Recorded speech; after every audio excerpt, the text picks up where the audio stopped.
ตอนนี้ข่อยอยู่วัดคำสะโนดดินแดนความเชื่อเรื่องพญานาคบ่อนที่ข่อยอยู่นี่ตัวนี้จะเป็นลานไหว้พญานาคพญาศรีสุโธ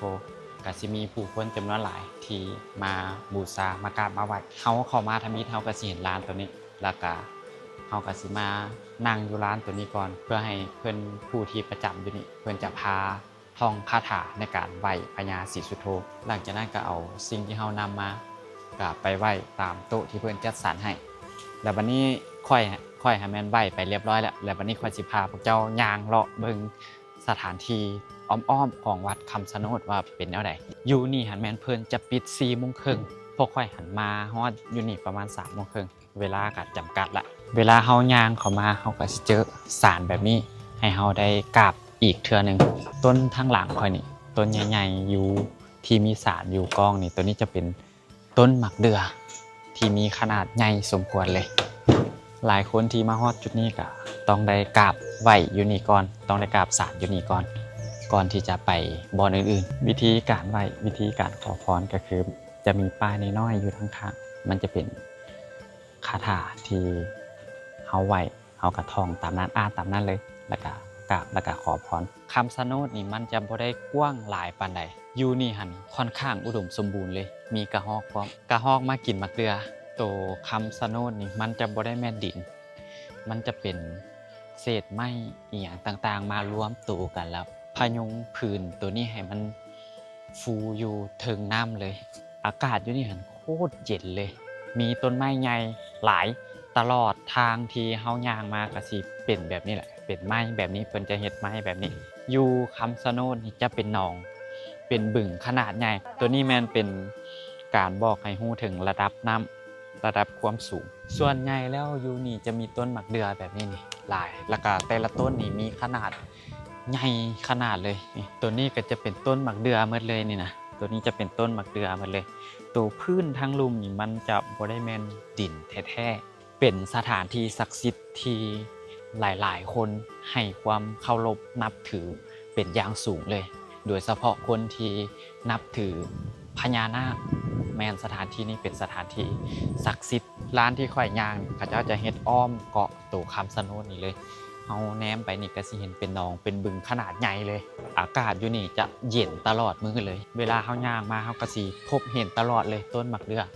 จำนวนหลายย่างมาระยะหนึ่งบริเวณนี้เขตนี้แม่นเพิ่นจะห้ามจุดธูปจุดเทียนข่อยก็สังเกตเห็นหอยแป้งที่น่าจะเป็นคนที่มาเนี่ยแหละเอามาใส่เพื่อรูป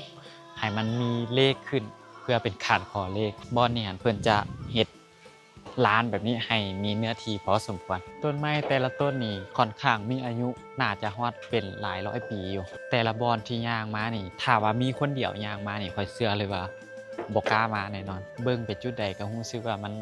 ค่อนข้างมีความขลังเลยตอนนี้ข่อยก็ย่างมาไกลเติบแล้วถือว่าเป็นการย่างอ้อมเกาะคำชะโนดเลยตอนนี้ข่อยกำลังสิฮอด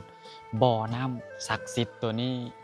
เขาเจ้าจะเอิ้นว่าเป็นบ่อน้ำศักดิ์สิทธิ์เป็นบ่อน้ำที่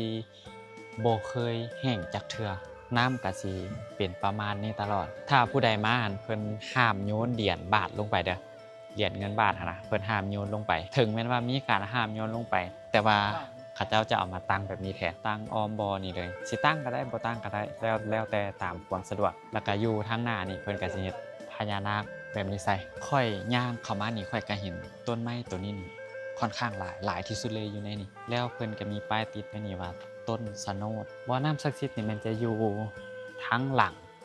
ของศาลต้นแบบนี้นี่ค่อยเห็นติดป้ายแซมว่าต้นชะโนดแล้วก็มีจำนวนหลายเลยอยู่เกาะคำชะโนดนี่บริเวณนี้ก็สิเป็นศาลบูชาพญาศรีสุโธเบิดเลยแล้วก็สิมีเจ้าหน้าที่เพิ่นประจำอยู่แต่ละบอนคือแต่ละบอนก็สิมีต้นไม้ใหญ่แบบนี้คือเพิ่นมาเฮ็ดใส่นี่ก็บ่ได้ตัดบ่ได้อีหยังได้เพิ่นจะพยายามรักษาสิ่งที่เป็นอยู่นี่ให้มันยังคงอยู่สมบูรณ์ที่สุดแล้วก็เพิ่มเติมคือเอาเครื่องอำนวยความสะดวกมาตอนนี้ข้อยกำลังย่างออกกลับไปคืนแหละเพราะว่าก็ได้ไหว้ได้ย่างอ้อมเบิงเมืองละอยู่เกาะคำชะโนดนี่ซึ่งก็บ่ได้แม่นเกาะใหญ่ปานใดแต่เป็นเกาะที่มีเรื่องราวความเชื่อเกี่ยวกับพญานาค บ่ว่าไผก็ตามที่มีความเชื่อเรื่องพญานาคก็ต้องได้มาคำชะโนดนี่หมดทุกคนเลยมื้อนี้ข่อยก็มีโอกาสมากราบไหว้เช่นเดียวกันก็ถือว่า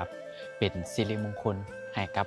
ชีวิตไปในตัวเลยถึงแม้ว่าข่อยจะบ่ได้นับถือพญานาคแต่ข่อยก็บ่เคยลบหลู่และก็ให้ความเคารพกราบไหว้อยู่เสมอในขณะที่เจ้าย่างอยู่คำชะโนดนี่เจ้าสิเห็นกระรอกแล่นไปแล่นมากินหมากเดืออยู่บริเวณนี้จำนวนหลายเลยคำชะโนดจะเป็นหนองแบบนี้อ้อมไปทั่วบริเวณเกาะตัวของคำชะโนดนี่เลยบริเวณนี้จะเป็นทางเข้าและก็ทางออกของเกาะคำชะโนดเด้อก็จะมีพญานาคแบบนี้อยู่ทางหน้าแล้วก็พญานาคนี่มันจะยาวเข้าไปจนสุดทางเข้าไปทางในเลยเกาะคำชะโนดนี่มันจะมีน้ำแบบนี้แหละเป็นน้ำเป็นหนองเป็นบึงแบบนี้แหละอ้อมอยู่เกาะคำชะโนดนี่เลยตัวอยู่ทางหลังค่อยนี่ตัวนี้จะเป็นเกาะของคำชะโนดและตัวนี้จะเป็นทางเข้าอยู่ทางหลังค่อยเบอร์นี้จะเป็นทางเข้าทางออกข้ามหนองไปแบบนี้เลยแล้วก็ตัวนี้จะแม่นบริเวณของเกาะคำชะโนดไปเลยมีหนองแบบนี้แล้วก็บริเวณนี้ก็จะมีป่าจำนวนหลายเลยเอาสามารถมาเกลือป่าเอาป่ามาปล่อยอย่างเขตนี้ได้ไปเลยบริเวณที่ค่อยอยู่นี่ตัวนี้จะเป็นบริเวณทางหน้าของบ่อนที่จะเข้าไปเกาะคำชะโนด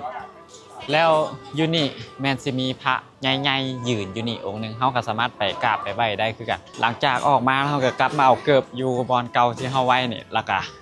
กลับออกไปคือกลับออกทางเก่าบริเวณแคมป์ทางข้างบ่อนที่เฮาไว้เกิบก็สิมีห้านวัตถุมงคลแล้วก็เป็นทั้งของที่ระลึกพร้อมก็สามารถซื้อไปฝากพี่ฝากน้องได้